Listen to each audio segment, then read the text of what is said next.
You stupid woman! Sad ima dalje ovo. Ja sam inače originalno se doselio u Ameriku na Floridu, pa sam ja južnjak, ja sam Dixie guy. I'm a rebel guy. Imaju ovdje im je utaborili se u taboru. Boga mi, ovdje ima je ozbiljno naoružanje, evo ga i ovaj puškar, on kaže, jesi uplatio puškarinu? To je bila fora. To je bila fora kad sam ja bio u vojska za jebancija, ono. Kaj idi plati puškarinu. Idea was to have a really big rim so you could grab it with a knife blade and pop it out. Burnside's idea was if you have an ice cream cone, yeah, it'll expand, but you can get your finger down, grab it, and that conical shape will be easier to remove and extract that shell. What did Uncle Sam pay for these back in the day? They were $1,200 a piece when they came out, is what they were sold for originally. When General Butler bought them, he actually got a discount because he bought the entire stock that was left, which was 12 guns. $1,200, that'd probably be about $50,000. About $60,000 today, yeah. And when he bought them for $1,000 a piece. So he bought 12 of those. They did, like I said, they were with him with the Army of the James down at the Siege of Petersburg. How much were they used? We don't really know. How he afforded them, we don't really know. He was the governor, the military governor of New Orleans when they did capture and recoup $80,000 worth of silver coinage from the New Orleans Mint.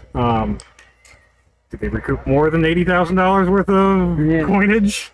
Probably. I think he found some stuff and kept it, because how does a general afford, $12,000 worth of coinage? Spencers, they were very expensive too at the time. Spencers were in the $20 range. The biggest problem with Spencers was manufacturing. There's a little bit of a myth that, the Ordnance Department rejected them outright, and then it was Lincoln who came in and said, no, we have to. There's truth to that, but there's also not truth to that. The Ordnance Department had already purchased for the Navy a bunch of the Spencers, and they were reluctant on getting any more because those early Spencers were bad. The magazines didn't function properly. They had jamming issues. Lincoln even tried one of those early ones himself. He tried 2 of them. They both jammed. He never got a shot off. That's when Spencer came to the White House with his slicked up, actually quality finished one, and had Lincoln try it. Lincoln loved it, ordered them all. But even with Lincoln ordering it, they weren't able to fulfill the $350,000 contract that the government had ordered. They actually even had to team up with Burnside's factory to start producing them, and they still, throughout the whole war, only made about 200,000 of those. There was one rich fellow that was joined the Union Army, and he armed all his men with Wilder's Brigade. Wilder's Brigade. That's he was one of the first units to actually have them in the field. He actually saved their butt at Chickamauga. Yep. Pops, I'm going to give you your seat back. I started reloading these guys. Well, they say that one man with one of those is before 5 or 6. Yeah. I mean, you do have even if the magazine system doesn't function properly and you're single loading it, you still have like a 4-to-1 shot ratio advantage over a muzzle loader. Yep. So it's really a good thing that they had them at Chickamauga where they really got their butt whipped. And the cartridge that the Spencer uses, which is this 56. 56. Yep. It has a very similar velocity and ballistics trajectory to what the standard 58 caliber Meunier ball is. Yeah. It's a little bit smaller cartridge, a little bit less powder, but it's going at a higher velocity, so it equals out to be about the same. Unlike the Henry, which was your gold guy down there, your other option, it was using a 44 Henry flat, which is significantly underpowered. It's not, we call it a pistol cartridge, but it really doesn't even have the velocity of a pistol, the cartridge at the time. Yeah, you see that old Western Unforgiven? Yes, yep. Yeah, they throw it along the Spencer. But that's another thing that people don't realize in these Westerns. They didn't have fixed ammunition until about 1869, 1870. Yeah. And then they had to rework the... Yeah, the U.S., we don't adopt self-contained cartridges until right after the war. In 1866, we adopted our first one, which is 5070. I don't have one out here. It's very similar to this style of cartridge. That's actually our first one, and they have still very many issues that we had, that we talked about with using copper as opposed to brass.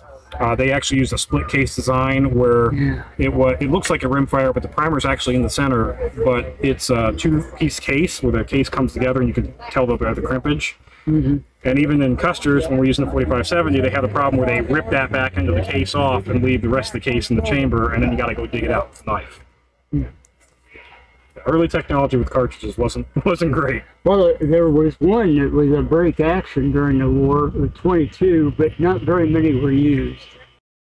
Yeah. It later became, what was the name of that?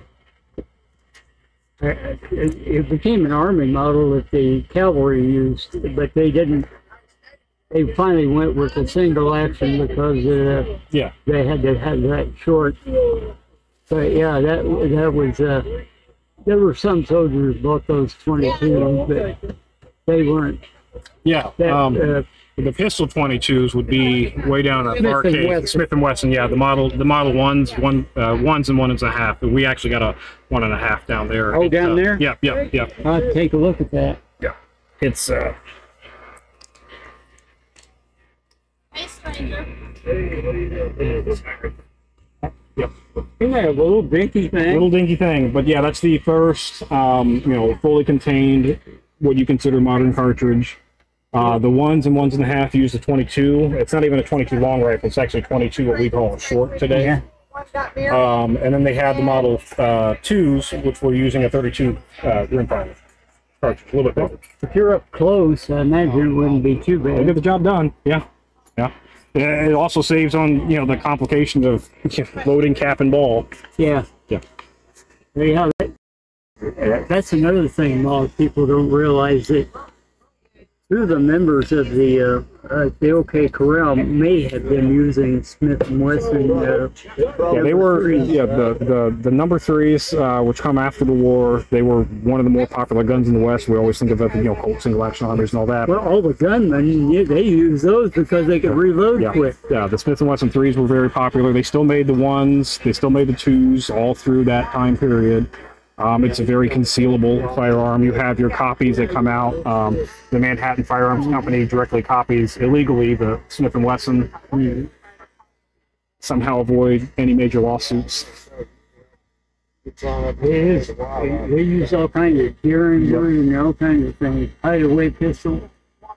Well, guns are expensive at the time. So if you're going to be able to afford a gun for personal protection, 9 times out of 10, it's going to be something easily concealable. Yeah. Especially out in the West, there's a lot of towns that had the ordinances against carrying firearms openly. And a lot of the gamblers had something up their sleeve or whatever in a pocket somewhere. Yeah.